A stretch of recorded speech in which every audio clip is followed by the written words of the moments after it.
Hello everyone, thank you for joining our event today to explore the foundations for partnerships between social housing providers and community development finance institutions, or CDFIs.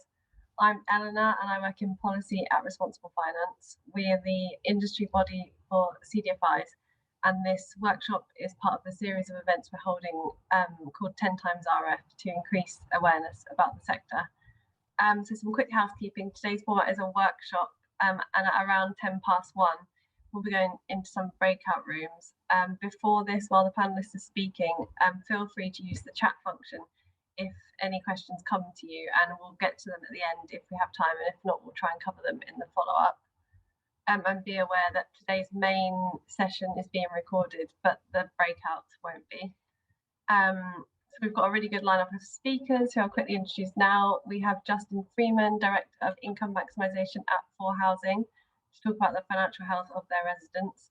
We have Susan McClelland from CDFI Scotcash and Lynne Cooper from Ng Homes to talk about their partnership. And finally, chairing today's session, we have Ria Bailes, who I'll pass over to now to kick things off. Thank you. Wonderful, thank you, Eleanor. Isn't it so nice that you don't have to do the whole piece, which is, toilets are down the corridor to your right. We all know where your toilets are. There's no fire alarm today. It's yes, it's nice, but yeah, if people could keep their microphones on mute, and if possible, I love seeing people's faces, and it's really helpful, I think, for the speakers as well. If your broadbands do allow, please put the cameras on and show us your faces. It's nice to be able to see kind of engagement, and particularly, I think, because as we said, today is a workshop, it's not a lecture. Our hope is that this is the start of a discussion and a conversation that in actual fact will continue beyond today as well. So I'm going to set some of the context before I hand over to Justin. And Lynn, just before we start, my son has just started school. He's 5 and he's learning his phonics now. And he would suggest to me that it's not Ng Homes, it's Ng Homes. So forgive me if I trip up on that. No problem. So let's start with some context before handing over to Justin. So, I mean, we know I'm preaching slightly to the converted here, aren't I? That borrowing is part of most people's lives. Most adults can access credit, and whether that is for buying a home or whether that is for purchasing everyday goods. For I think in December last year, an example is that 291 million credit card transactions took place, up to a value or a total spend of nearly £15 billion.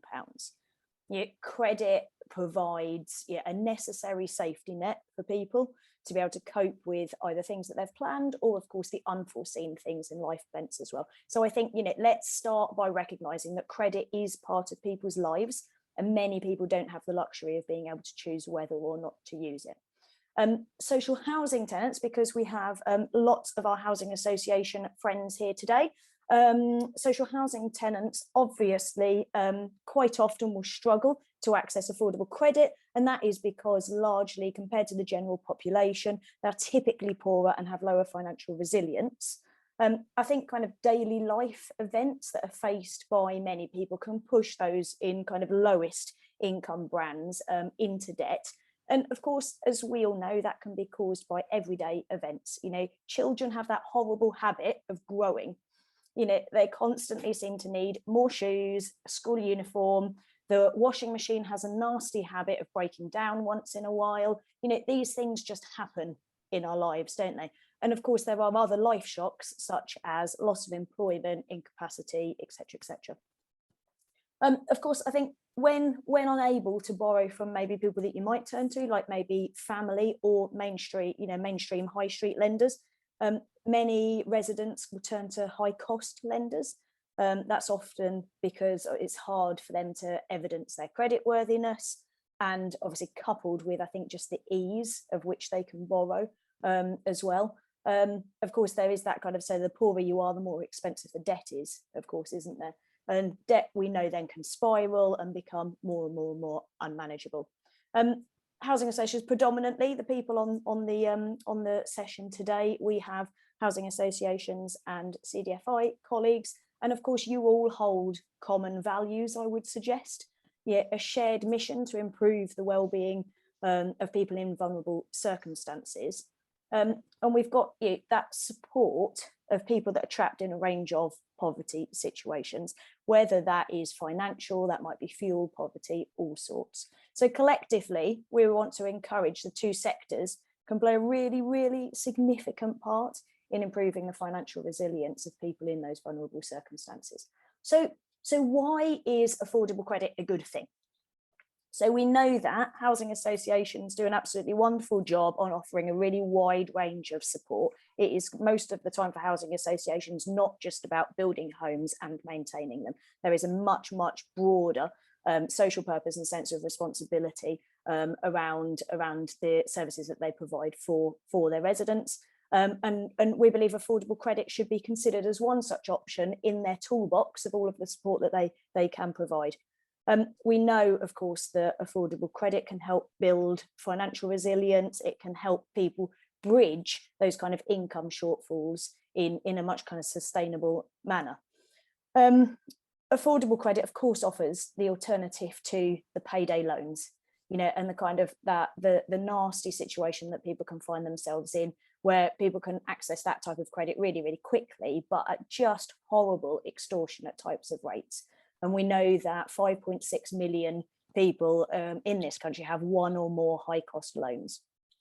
Of course, many affordable credit providers also provide that vital wraparound services as well to encourage improvements around financial resilience, linked savings arrangements, income maximisation and so forth, and that they are an important resource for people excluded from mainstream financial services.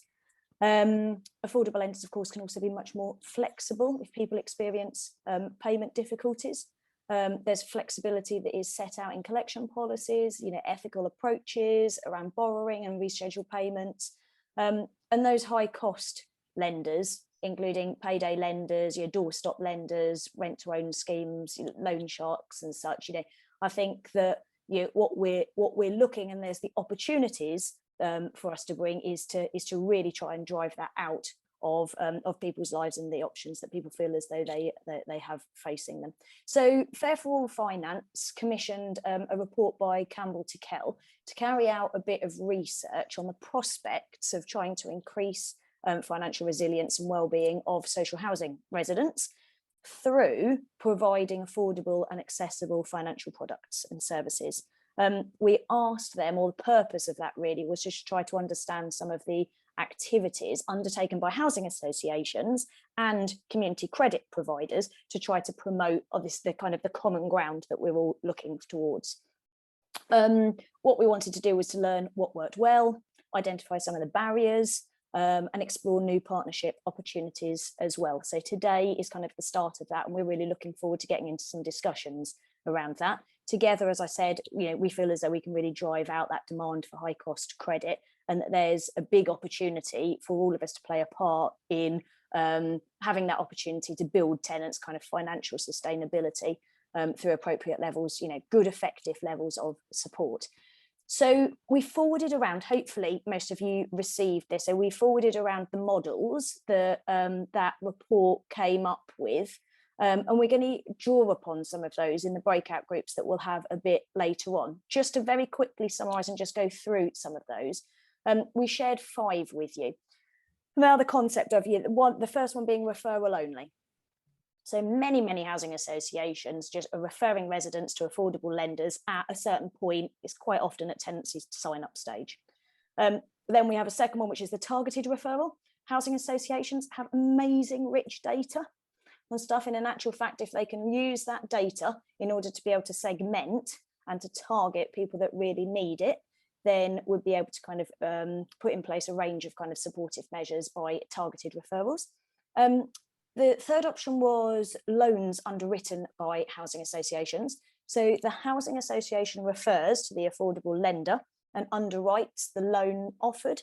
That therefore reduces the financial risk to the affordable lender in offering the loans, because to people that presumably would otherwise have been had their applications rejected. And we have seen a couple of examples of arrangements like that.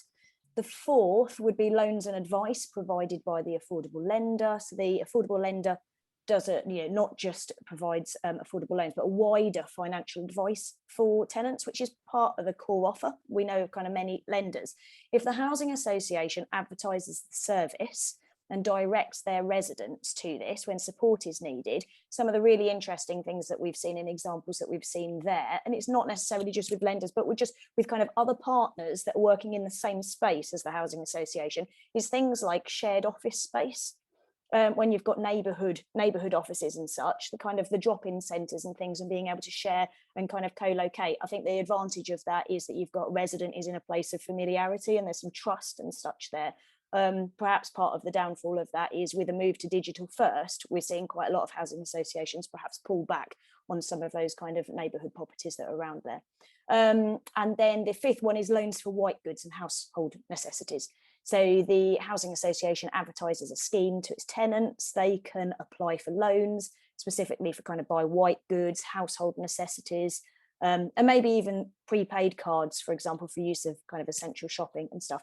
And then the affordable finance provider offers a range of kind of decent, fairly priced goods on manageable repayment terms. So that just gives you a sense of some of the opportunities, some of the options, and it's really to kind of encourage some of the discussion that we'll get to in a bit. Hopefully that has helped set the scene. As I said, I know that I'm kind of preaching to the converted here, and that we certainly share those same common values and such, and it's wonderful to see so many people here today. We are going to have some breakout sessions, as Eleanor referred to, and don't worry, you don't have to do anything. We have the wonderful Rob on hand who's going to move us into breakout rooms almost by magic later on. But I am going to head over now and turn to Justin, and Justin is going to talk to us from a housing association perspective. Can I hand over to you, Justin? Yes, thanks, Ria, and good afternoon, everybody. I was just thinking about your point now at the beginning about there be no fire alarm tests today. Well, I have actually, my son is actually cooking cheese on toast in the kitchen at the moment. So if you hear a loud beeping, that might mean I might have to leave, but you all don't have to. I probably won't tell you a great deal that you don't already know, but I hope to sort of illustrate it with some examples as I just introduce ourselves. So as Ria said, I work for ForHousing, which is a registered social landlord operating in the northwest of England. We own and manage around 24,000 homes. So we've got quite a lot of tenants. And as you can imagine, they're not a uniform bunch. They cover a broad range of demographies.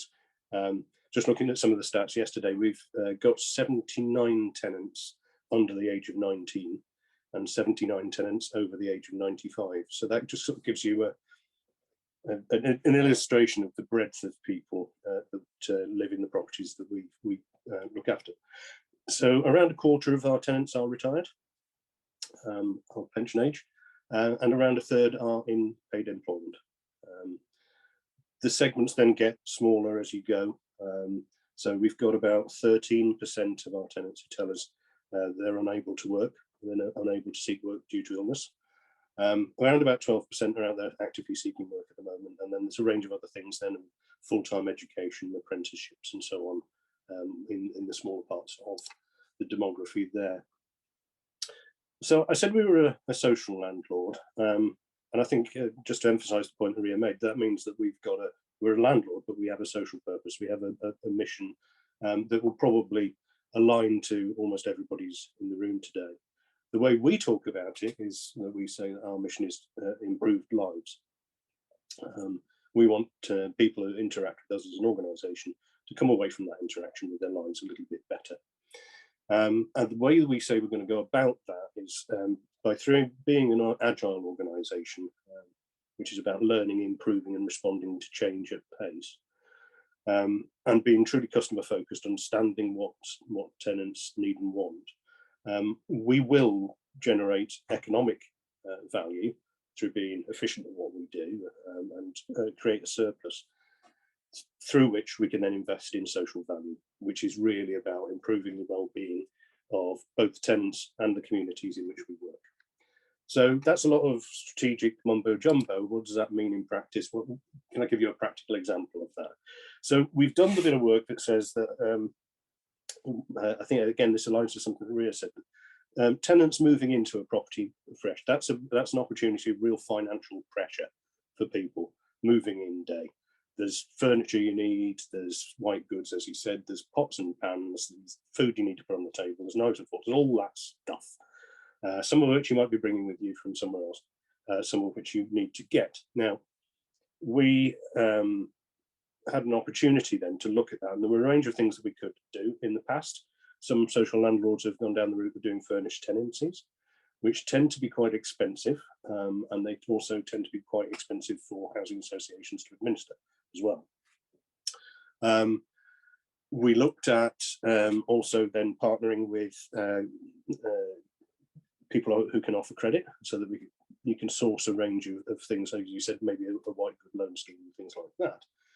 But they tend to be quite narrow, or require people to have saved for a while with the institution before they can access the credit, and it can be quite tricky right at that very start of the tenancy point of view. We then identified a great charity. Some of you may know of them, the Mustard Tree. They operate out of Manchester in the main, and they a registered charity that do fantastic support work with disadvantaged people from all walks of life. And the way that they work made them a natural partner with us. There was an alignment of our social purpose, but they didn't extend into the footprint of where we operated. So we worked together to identify a couple of commercial units that we owned, that we would offer to the Mustard Tree peppercorn rent, to enable them to expand their operation into our communities where we operate. And so they've now got 2 new hubs in Little Holton and Eccles within the Salford footprint of where we work.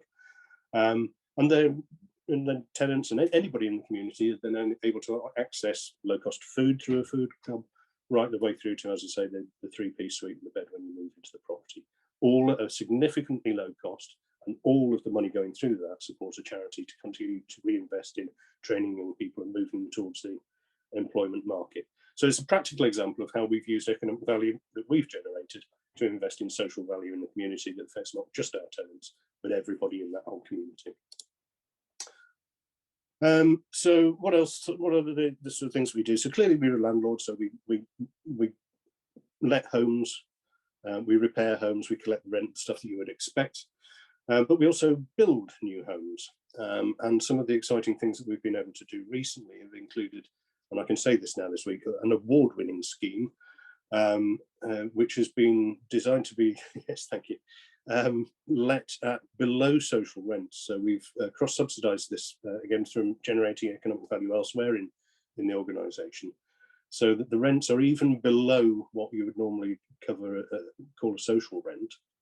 And they are all in, so they include all of the utilities, including broadband, included in that sub-social rent.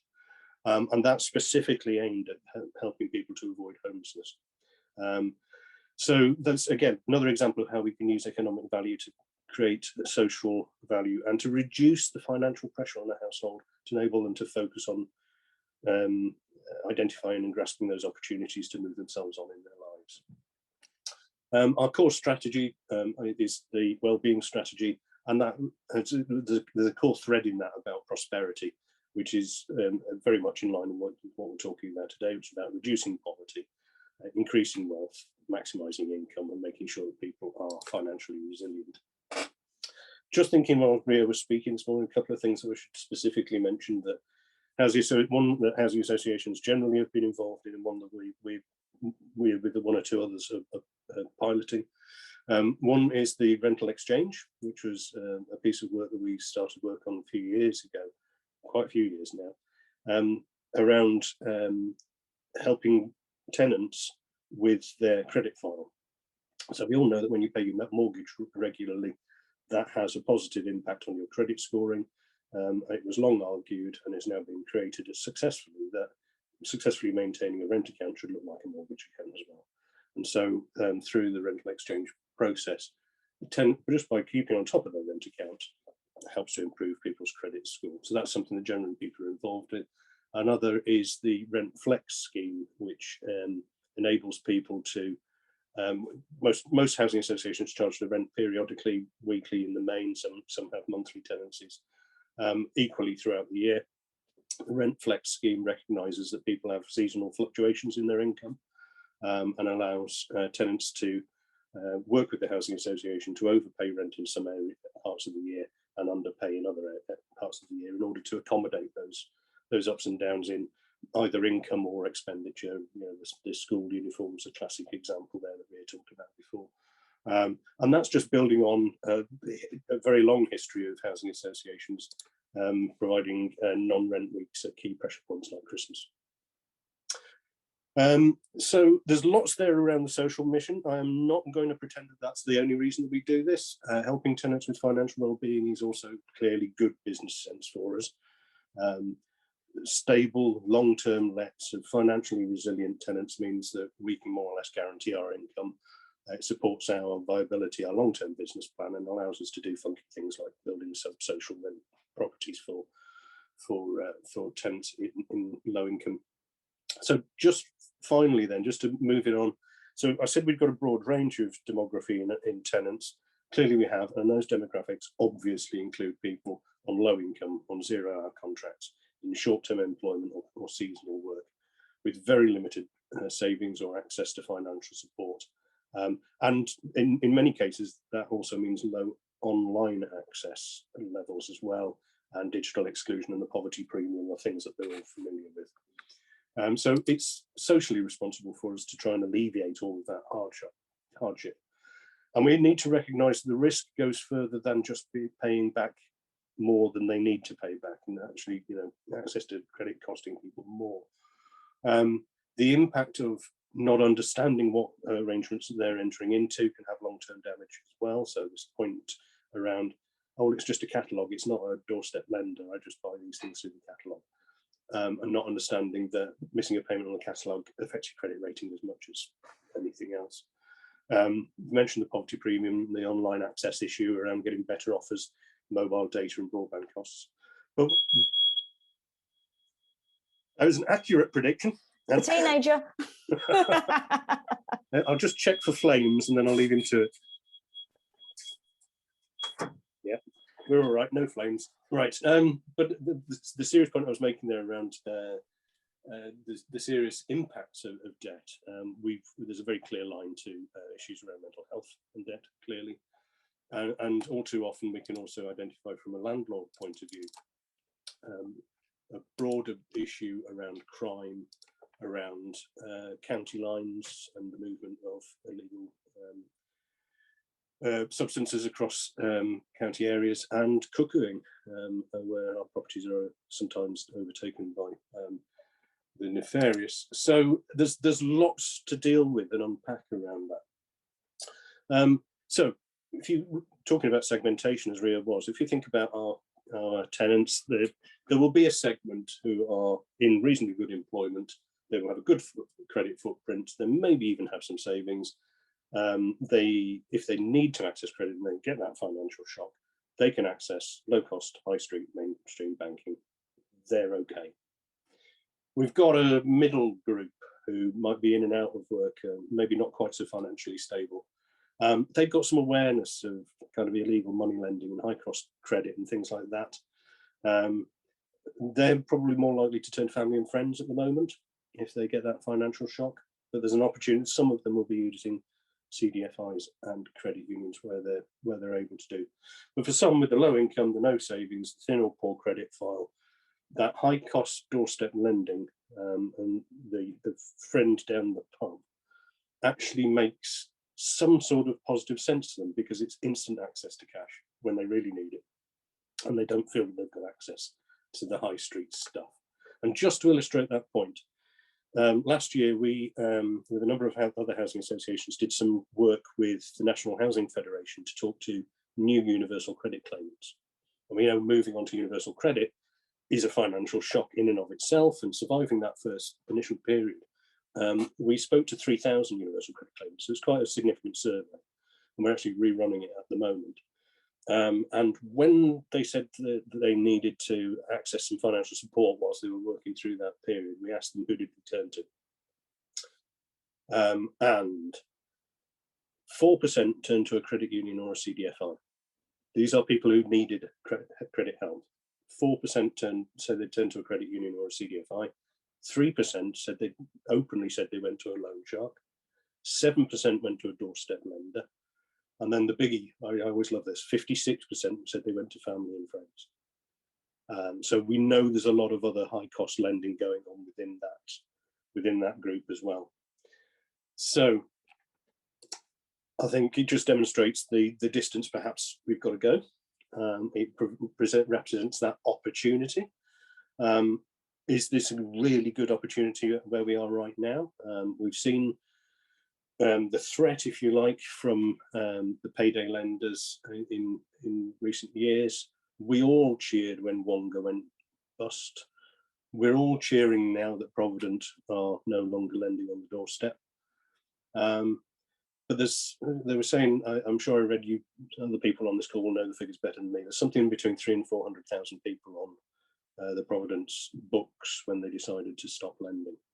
Where do they go? That's the opportunity that I can see right now for us to work together. Do they turn to the dark side and go further into the high cost lending group of access to credit, or can we work together and turn them to the light side? Back to you. Thank you so much, Justin. And that was, yeah, really, really useful to get some of those perspectives, and good. Thank you so much for kind of sharing some of the segmentation pieces and some of the kind of the data and the stats around there. That was really helpful. Can I move straight to Susan? Susan, you're going to do a bit of an introduction for us, aren't you, around kind of CDFIs and explain from Scotcash perspective? Yes, I am. Good afternoon, everyone.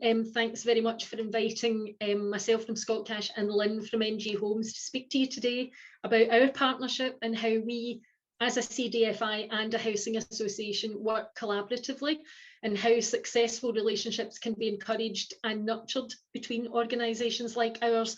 So to start, I'd like to tell you a bit about CDFIs and how they help financially excluded households across the UK to access affordable credit. And it might surprise some of you at least to know that over 14 million people in the UK at the moment have no ability to withstand the financial shocks that we spoke about earlier, and they have very few options if they need to borrow, and CDFIs are trying to fill that gap. So you may already be aware of CDFIs, but Scotcash is a personal lending CDFI. We were developed in 2007 to provide small sum loans to excluded households who couldn't access mainstream lines of credit. Our loans are typically for around £500 paid back over approximately 6 months, and they're used for things like holidays, home improvements, white goods, events like Christmas and birthdays and things like that. Our typical customer is either fully dependent on benefits, or they are in work but living on a low income, and they're either usually living alone or with children. So the borrowing options for the low income households are indeed very limited, and without affordable credit providers like the CDFIs, there really isn't very many alternatives for them but to pay much higher interest charges from the more expensive lenders. So for example, imagine you're working, you're on a really low income, you've not been able to save anything though, and your washing machine breaks down.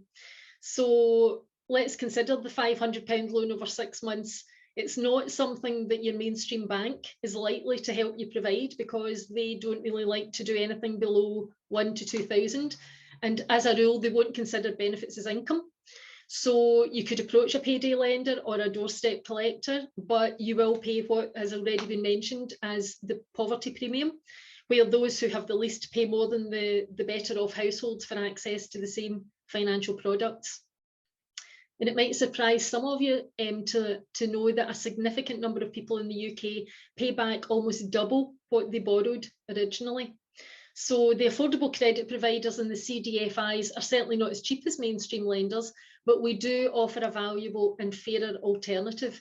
So for example, with Scotcash, if you borrow £500 over 6 months, you would pay back in total £627.23. So interest of 123.23. For one of the high cost loan alternatives, the same loan would have cost £948 in total, and the interest would have been £448. So you can see from those figures that we have a big task ahead of us. So apart from loans, CDFIs can also open bank accounts. Most of them offer linked savings accounts in partnership with credit unions or banks. and also offered benefit checkers or grant finder solutions before a loan advance would actually be made. Credit unions, of course, which everyone knows about, they also form part of the affordable credit landscape, but they often serve a more mixed and better off customer base, as they tend to lend to people with a track record of saving, and they use their members' savings to lend out, so they're restricted in the rate that they can charge, and they're not always well positioned to provide immediate access to small loans at scale. They also have the interest cap problem to deal with too. Over the last couple of years, affordable lenders and CDFIs have provided small loans for what seems like a very big amount. It's over £250 million, but it was dwarfed by the short-term high-cost market, who lent over £3 billion. So how did our successful partnership with Ng Homes come about? In 2011, Ng Homes supported the establishment of a Scotcash loan service, which was to be located within their offices. They provided the office space within the main housing association. It was clearly branded as Scotcash, and it was further supported by Ng Homes meeting the running costs and some of the operational costs of what was in effect an outreach. And Ng Homes had the foresight to see that this was a valuable service to help meet the needs that their tenants clearly had. And as an entity, Ng Homes became a full member of Scotcash in 2013, and they now have directors permanently on the Scotcash board. So when Scotcash launched from Ng Homes, home collected credit played a significantly bigger role in the market than it did thereafter. And the customers using Scotcash services in Ng Homes fit the same demographics as the general Scotcash customer. And 53% of our customers live in social housing. So evaluations that have been carried out since Scotcash set up in Ng Homes has highlighted the value placed on the service by the tenants and the Ng Homes residents. And the comments from the residents said that the newsletter in particular was a great source of information, because they said that seeing Scotcash highlighted in the newsletter was a clear validation that the service was supported and endorsed by the housing association, and that meant that there was trust there from the outset. And there is no evidence that the location of Scotcash within Ng Homes offices has been detrimental in any way to people's willingness to visit the housing association office, quite the opposite in fact, and nor was there any reputational risk to either Ng Homes or Scotcash. And the customers do recognise that Scotcash is a separate, independent operation, but they value the fact that Ng Homes support it and provide it for them in effect. So the investment and the buy-in by Ng Homes to the Scotcash service has provided a huge number of benefits, not least in terms of social, physical and the mental well-being of the residents and their tenants. But Lynn will go on in the next part to tell you about things from the housing association point of view. Thank you so much, Susan. That was great. And I think you made a really important point actually about that in-work poverty, which I think all of us here, you know, have a really, really kind of focus on. And there's lots of things that housing associations do around kind of, you know, resident employment and training stuff. But of course, we're not just talking about people who are out of work, you know, that the kind of the vulnerability expands, doesn't it? Kind of right the way there. And thank you so much for some, you know, some really great examples of some practical ideas about what to do. I think it's and I'm sure, Lynn, I don't want to steal your thunder actually, but for kind of the housing association colleagues that are on the call, that trust that goes with the relationship between a tenant and their landlord is so important, isn't it? And being able to kind of be able to use that relationship that so much hard work goes into is certainly a way that we can kind of support each other. Certainly. Lynn, can I hand over to you? Carry on the story. Yes, thank you. So I'm Lynne Cooper, I'm the Director of Housing at Ng Homes. And for those of you who are not familiar with Ng Homes, we're a housing association in the north of Glasgow.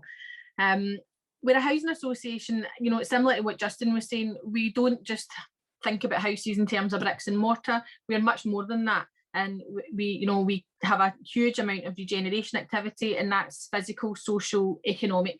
And it was interesting what Justin was saying there about prosperity, because one of our vision is to create a community where people can flourish and prosper. And a key thing for us is tenancy sustainment, making sure that we can keep people in their houses and, you know, have that community where people can flourish. In March 2011, we took over 3,500 houses as part of a stock transfer from Glasgow Housing Association.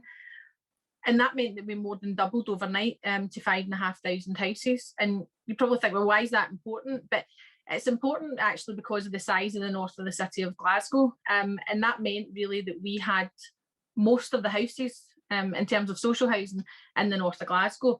And that gave us a real, you know, sense of responsibility to the communities in the north.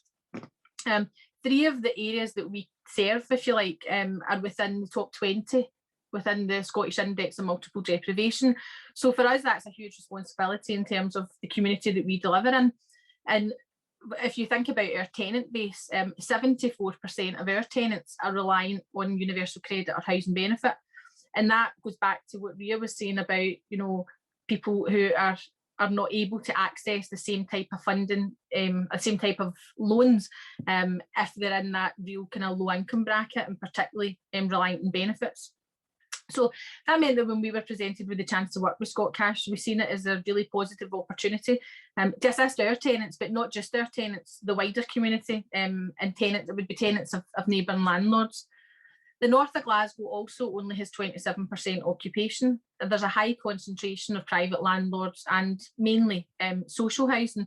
And in Postle Park, which is one of our main areas, 90% of housing is social housing. So that just kind of gives you a feel for the type of area that we're working in. And as part of our arrears collection, and probably going back again, probably repeating some of what Ria had said earlier, but I think it just kind of reinforces the point. A lot of the time when we were contacting tenants about rent arrears, they wouldn't be able to pay their rent because they had other commitments, and that would be places like Bright House, like Wonga, you know. And one of the things that we find, and probably other housing associations can understand this, that tenants don't necessarily want to pay their rent first. You know, the consequences of not paying these other debts is much more severe than what we would do, because it would take you a long time before you would put somebody out the house. And that's the way that people think. And one of the things that we also find is, again, that's already been said, is that, you know, tenants are sometimes paying more in interest than what they took out the loan for in the first place, you know. And for us, that was something that we had to look at. We saw Scotcash as a safe pair of hands, and I suppose a way for our tenants to get away from that crippling interest rates. And as Susan kind of alluded to, you know, it's not necessarily that Scotcash is, you know, cheap interest rates. It's not. But for our tenants, based on their low income, their reliance and benefits, they can't access those cheap rates, or cheap rates as we would say, you know. But by advertising Scotcash, and for us to promote Scotcash, that gave tenants an association of Scotcash and Ng Homes working together, and it gave tenants a bit of comfort that Scotcash was a company that they could trust. So our board approved Scotcash to operate full-time from our offices, as Susan said, in 2011. And for the first 2 years, Scotcash issued 600 small loans, totaling over £300,000. And in the first 2 years, 240 Ng Homes customers visited that branch. So that just, you know, shows that that's 240 people that have went to Scotcash, as opposed to going to doorstep lenders, loan sharks, anything like that. During the first, you know, kind of outset of it, Scotcash and Ng Homes met regularly to make sure that we were embedding the service, that we were evaluating the service, and also that we were building that relationship between Scotcash and Ng Homes. And the demand for the service continued. In 2017-18, there was 369 Ng Home tenants issued with Scotcash loans. So it's definitely something that people were keen on the uptake for. However, again, you had alluded to this earlier, Ria, you know, in 2019, there is a move to digital, you know, and that is, we had an advisor 5 days a week in Ng Homes, but there is a move towards online borrowing.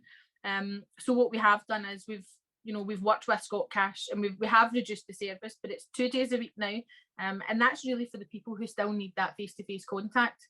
So the online is there for the people who need it, but for the face-to-face, we've still retained that. In August 2019, I also joined the board of Scotcash, and that really allowed me an insight personally into how Scotcash works, and more importantly, I suppose, how we can work together for the benefit of the tenants.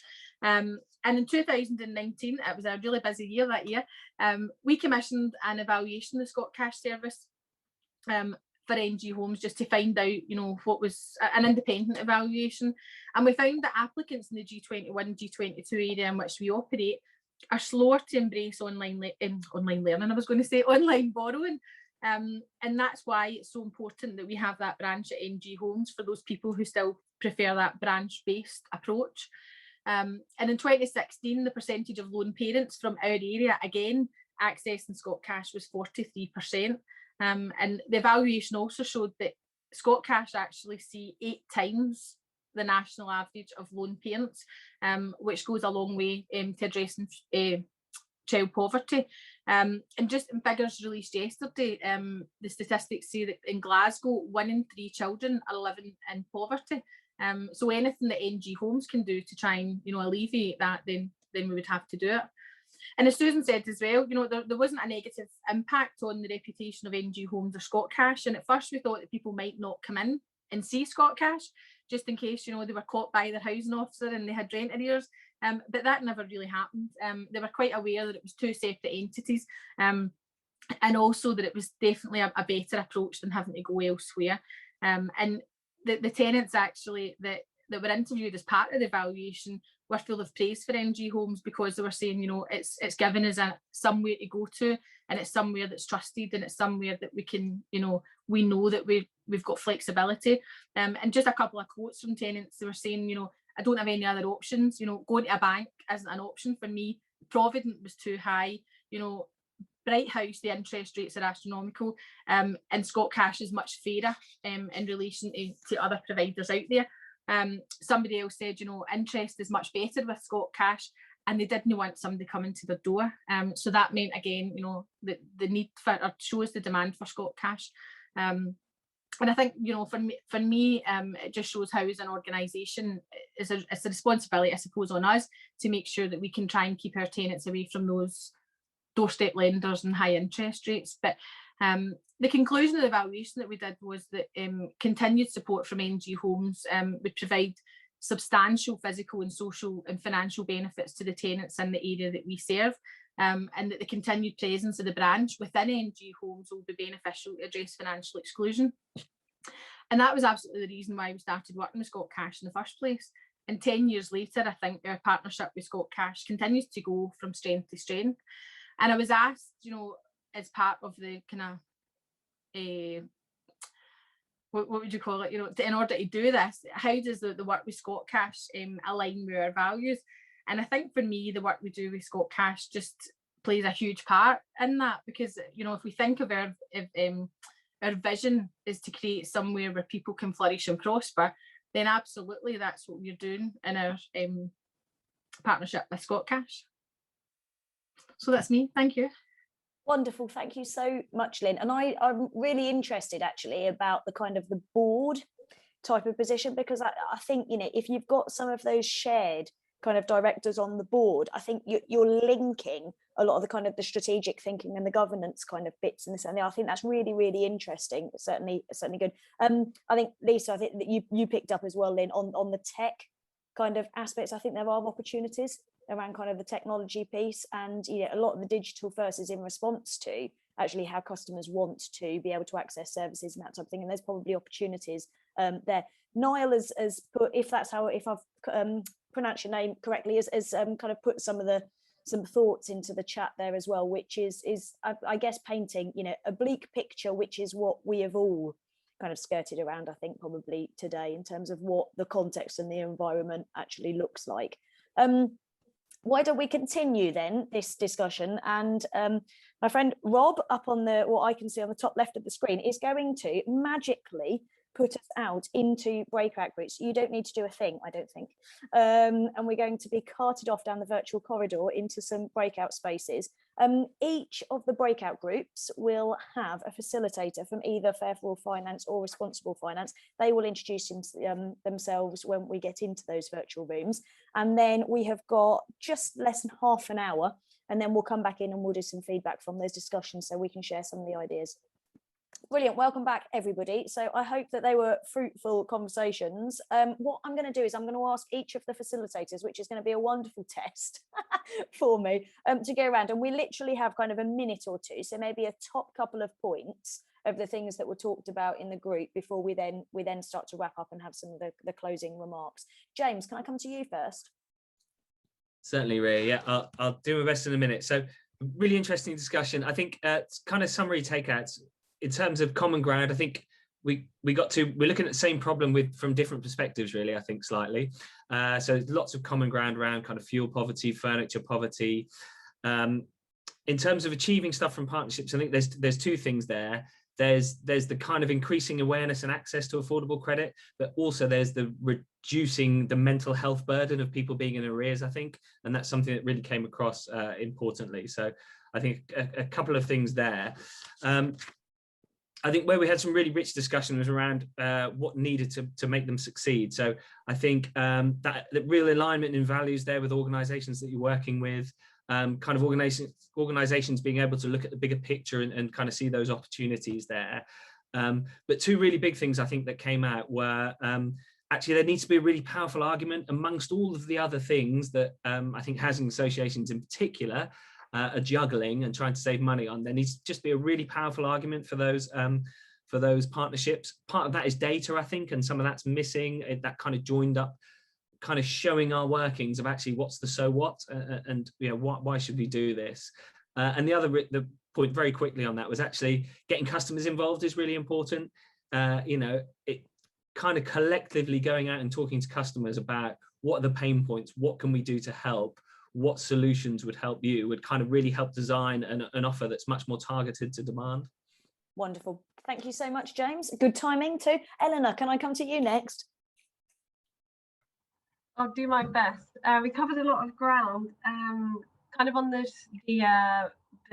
common ground between us. It was similar to James, the shared values and ideals, and kind of as not non-profit making institutions as surpluses to cover the bad debts.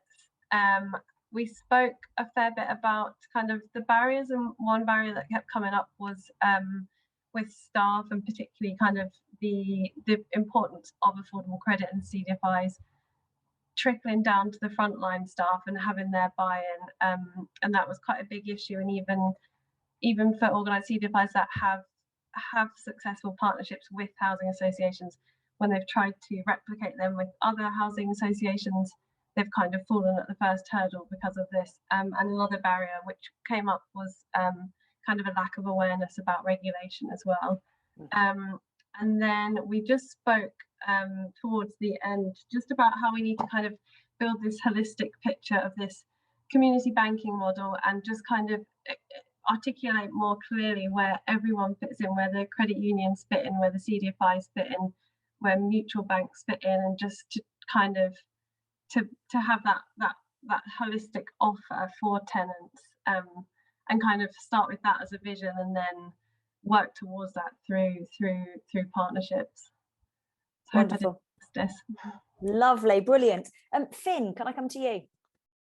Yeah, so we also, I think everybody agreed that there's real shared values there, and like caring about the tenant or the customer, and being an ethical lender. I think talking about what the organisation wanted to achieve from the partnership, it was, as discussed, there is so much high cost lending going on out there, and people are paying a real poverty premium for that. Talking about the kind of the barriers and what you need to make partnerships succeed.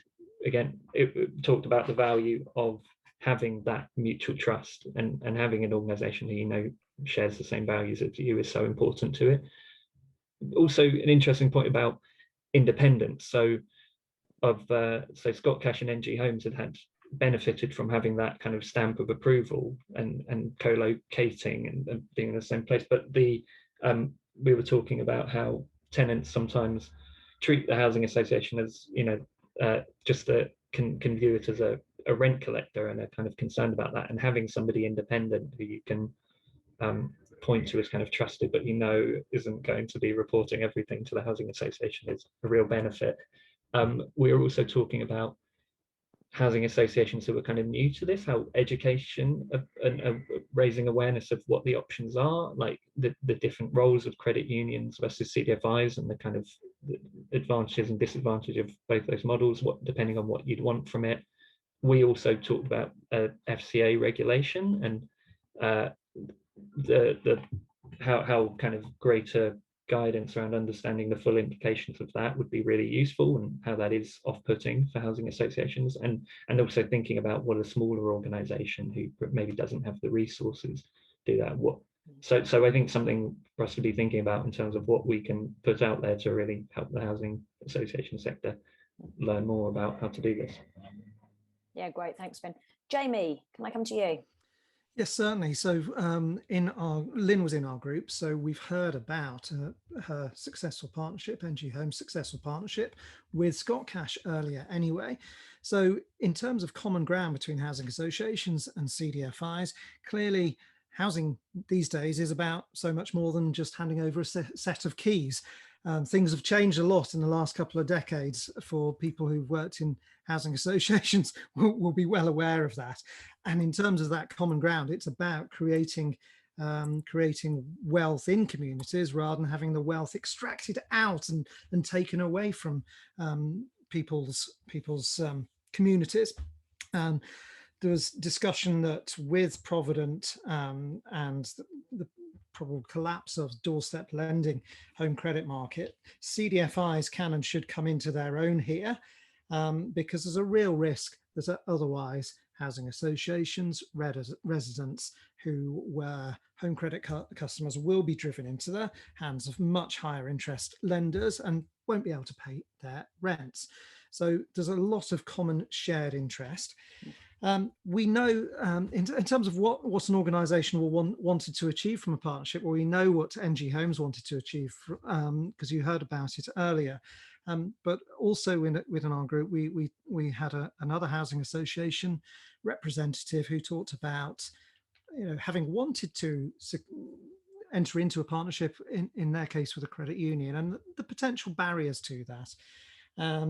And a few things have come up in terms of wider discussion. We talked about FCA regulation, but we also talked about housing associations' concerns with the housing regulator and restrictions that housing regulators might have, and people's fears about that. I think quite a lot of stuff was allayed probably by Lynne's presentation earlier, but there is a lot of caution. The independent evaluations for the Ng Homes and Scotcash partnership have been really powerful, so that the board have had the confidence that the investment that they're making into this is worthwhile, and that it's making people's lives better rather than worse. And of course, trust and openness between CDFIs and housing associations is really, really crucial and critical for partnerships to succeed. Wonderful, thank you, Jamie. And then the fifth group, the one that I was in, we talked about affordable credit obviously needing to be visible, and it needed to be validated as an acceptable choice as well. Those two things really need to be pushed forward. We talked about payment behaviour, and in actual fact, quite often you'll find that obviously with we'll make payments, don't make payments, and that behaviour of leaning on the housing association or the CDFI at different points, and that there's an opportunity there, I think, to collaborate around that. We all thought that, the impact of the Provident was actually quite scary, and certainly not everybody welcomes that at all. But there's a piece that we think around that we need to step up on the kind of the comms of what the impact is, so that more people actually understand that, and we could be turning to the NHF or place shapers and such, so some of the other kind of bodies as well, to get involved in that overall kind of comms piece and that messaging. Absolutely, we talked about education piece of things around the fear around financial advice and what the regulations and stuff, so also some myths around and kind of really a deeper understanding around kind of APR. that type of thing. And then we talked about actually wanting this to be, if this is the start of the conversation around this, what are some of the things that we could actually take away and just start doing? And we talked about that quite often that just needs to be simple. They don't need to be hundreds and hundreds and hundreds of bespoke arrangements right across the country. They can be simple solutions that we just kind of inch the dial forward and finding those kind of shared gains with things. We talked about multi-purpose touch points. There's obviously things around trust, pride, going to different places and having to unload a lot of your problems and such, and the mental health that and the resilience and such that can do. So when you're knocked back, actually you're still going to go to somewhere to try to get that credit, and where are we driving people to if we're not quick enough to respond, and if we're not catching people through all of the different touch points that we've got with them as well. But ultimately obviously the big opportunity of the two sectors working together is the reach. So wonderful. In terms of I'm going to hand over to Eleanor to do the wrapped ups and the thank yous and such. So thank you very much, and I'll hand back up to Eleanor. Thank you, Ria. Just to close quickly, I'd like to thank all our speakers, facilitators, and everyone who came along today for your time and really valuable insights. I hope you found it as interesting as I did, and that it's given you the basis to start thinking about your own partnerships with community finance providers and what shape they might take. So we think it's a really good opportunity to move things forward from here. So we're going to circulate everyone's contact emails after the event, so you can carry on the conversations that you started today. But if you'd rather we didn't share yours, then let us know. And please get in touch with us if you'd like to learn more about responsible finance or anything else about any of our members. So thank you again, and bye. Thanks everyone, bye.